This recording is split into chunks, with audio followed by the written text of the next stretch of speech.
My name is Zarina Zabriskie. I'm a writer based in San Francisco. I'm originally from St. Petersburg, Russia, but I have been living in the West for the last 20 years.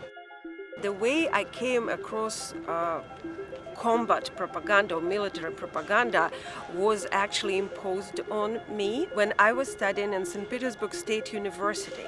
I was studying at Philological Department, Languages and Literature, but at the time, since we were experts on languages and spoke English, we had to take a compulsory course called Combat Propaganda or Spetspropaganda.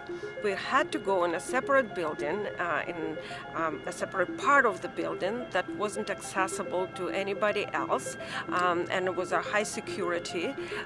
We had to have special passes to enter, and everything that we did inside was confidential. I did not work in that field at all. I was very happy to forget all about it once I graduated. But sometimes around 2014, I started to recognize the tricks, strategies, and tactics that we were taught in this class.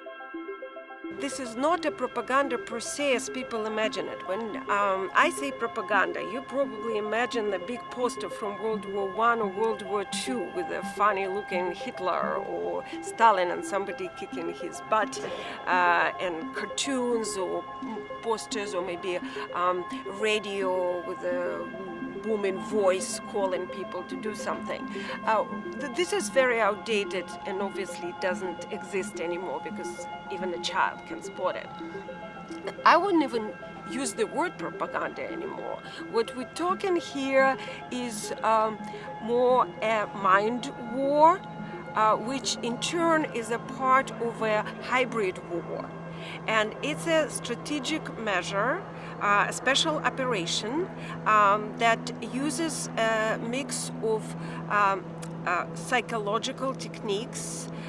In fact, it is all based on psychology and some military strategies to demoralize the population and the army of the adversary by using discord and confusion.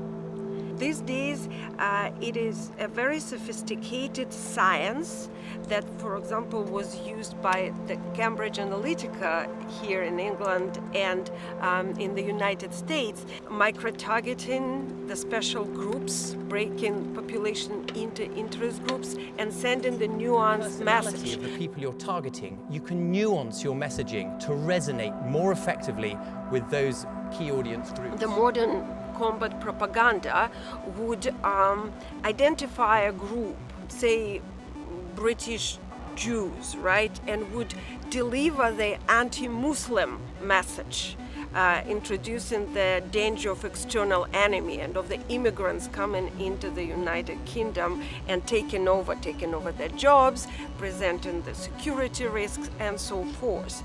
On the other hand, the other message could simultaneously go to the British Muslim people, and that could very much target the British Jews.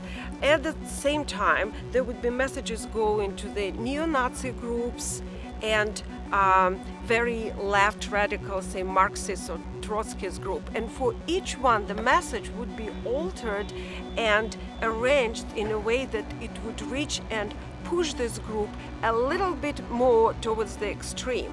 And the goal of such campaign is to split the society and eventually sow a discord. The Kremlin propagandists do not introduce any ideas. Nobody comes here and with a thick Russian accent like myself say like, you guys should now split from the EU or anything like this. They use the ideas that already exist in the society. They do their research, they do their homework, and based on the existing doubts, existing mind frames, develop narratives. And based on this narrative, eventually the society could be driven to complete destruction. And that's the idea of the combat propaganda. These campaigns are extremely successful, and basically what we see now are the results of this campaign. And again, it doesn't mean that the political landscape that we see now was completely imposed on us by the Kremlin. It means that they got us to the results that are desirable to them, using their initial splits and vulnerabilities that we have in our society and that each society has.